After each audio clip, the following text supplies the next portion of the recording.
Marco Giusta, number one DJ. What can I do? Înainte mea ești tu. What can I do? Înainte mea ești tu.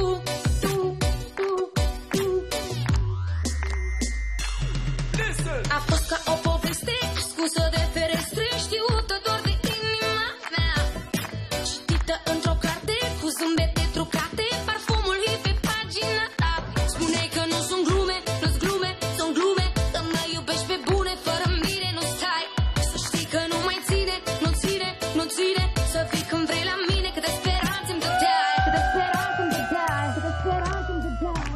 What can I do? În mintea mea ești tu. What can I do? În mintea mea ești tu. Nu te pot uita.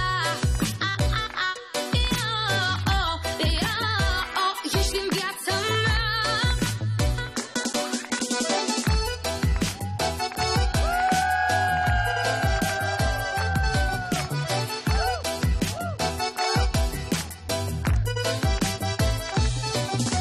Așa a fost să fie pur și simplu.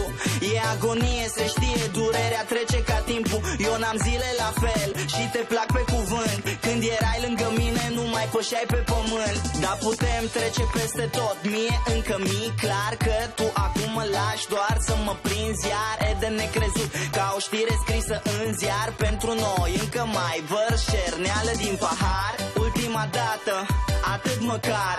Sunt mai multe bune dacă stai să le pui pe cântar. Lacrimile tale ca apa de râu intră ca secera în spicele de grâu. Spune că nu sunt glume, nu-s glume, sunt glume, că mă iubești pe bune, fără mine nu stai.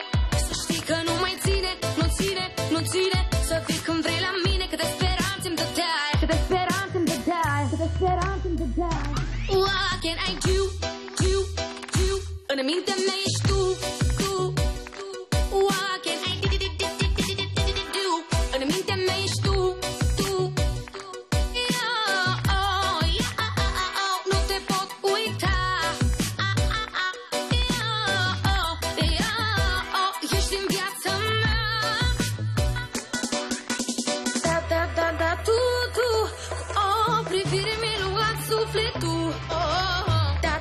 Da, tu. Ești în mintea mea, what can I do?